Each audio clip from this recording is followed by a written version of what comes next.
Our next section of Ecclesiastes is not the full chapter 11. It's chapter 11, verses 1 through 6, I believe. And just like always, just to remind you, I'm literally just reading the chapter before and highlighting some things and then talking about it.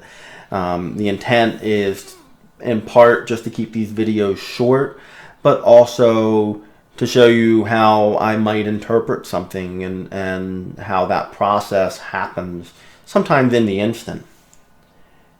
So what Koheleth says, "Send out your bread upon the waters, for after many days you will get it back. Divide your means 7 ways, or even 8, for you do not know what disaster may happen on earth. When clouds are full, they empty rain on the earth. Whether a tree falls in the south or to the north, in the place where the tree falls, there it will be. Whoever observes the wind will not sow, and whoever regards the clouds will not reap.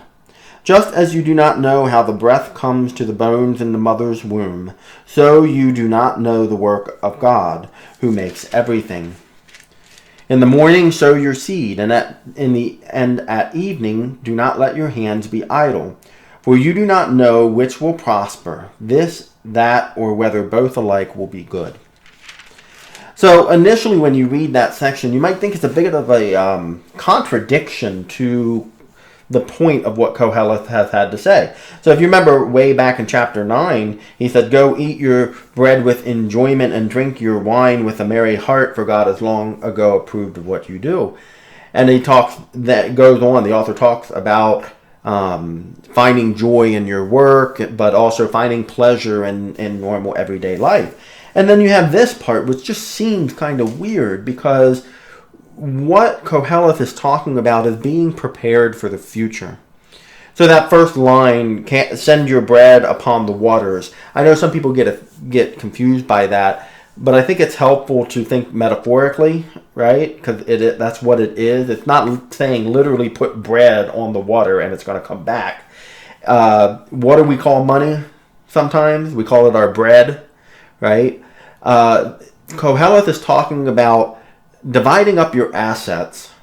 Like this is sound financial advice. Dividing up your assets into different places so that if something happens to one of those assets, you have other assets. So at the end of this section, Koheleth talks about in the morning sow your seed, but then be diligent at night. Now, I want to be clear, because we have a problem in our country and in many of our lives. We struggle with the Protestant work ethic, which is we always have to be doing something. And often we don't find value from ourselves apart from making money. And that's not what this passage is talking about. It's talking about, don't let yourself be pigeonholed. Don't let yourself be trapped in one way of viewing or doing things, just because you never know what's going to happen.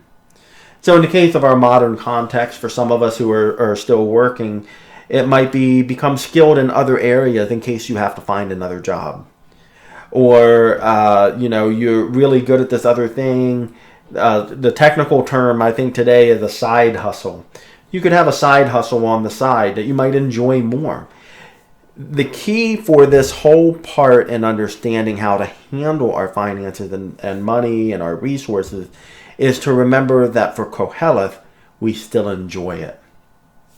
So I would like to invite you to reflect on that. What does it mean to be productive in healthy ways? Okay. Now, I'm not saying productive in the sense that you always have to be doing something, but I'm saying in protecting your resources and being able to be prepared for the future or for whatever eventualities.